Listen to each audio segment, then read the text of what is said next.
India and Pakistan have hated each other for 70 years. Here's why. The British ran India for more than 2 centuries, and it would be a bit of an understatement to say that Indians weren't happy about it.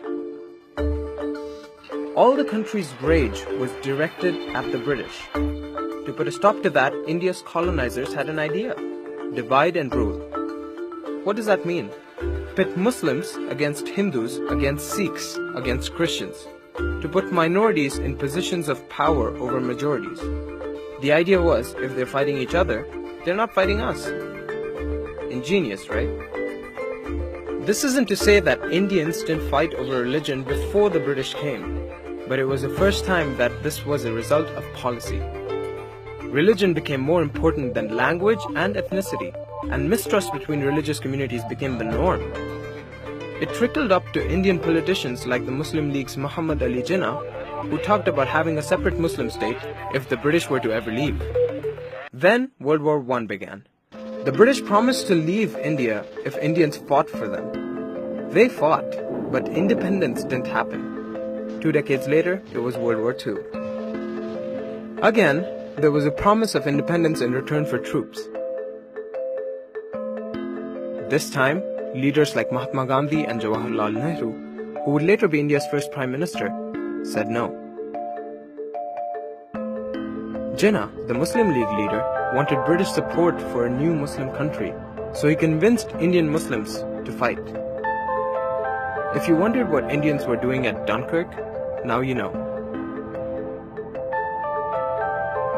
By the time World War II ended, it was clear that the British were going to leave.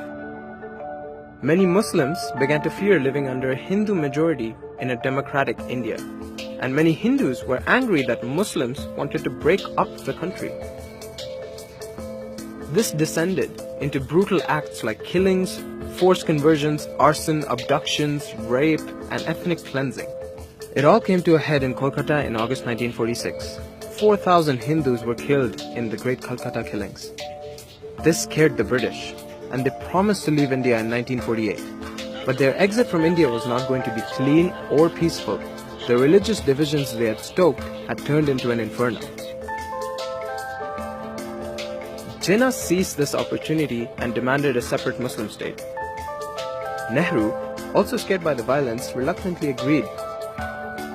Gandhi opposed it, but it was too late. Jinnah supporters were in no mood to debate. Thinking they'd fix things, the British announced they would leave in August 1947, a year earlier than planned.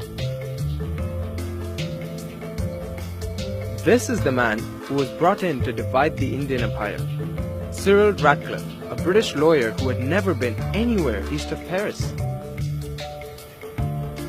He was given one job: draw borders that would break up India, taking into account religion and other things like railways and irrigation canals.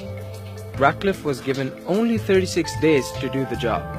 He finished 3 days ahead of schedule, but the lines that created West Pakistan, India, and East Pakistan were kept a secret until after independence.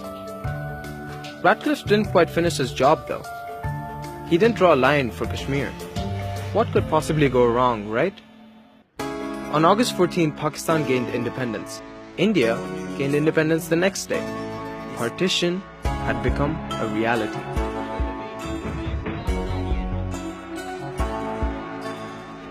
If you think the story has a happy ending, you haven't been paying attention.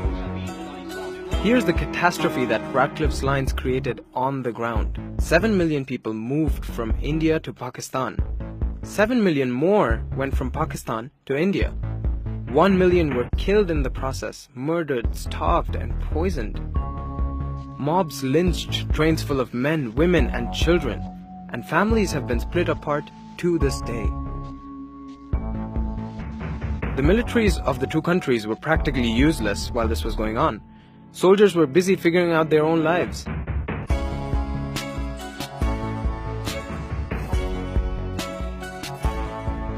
The dust from August 1947 has yet to settle.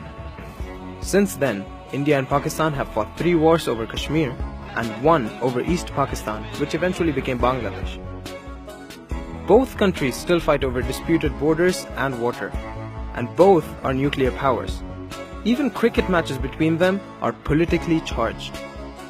And over 70 years, the divide between people who look the same, speak the same, dress the same, eat the same food, and make the same music has become even deeper.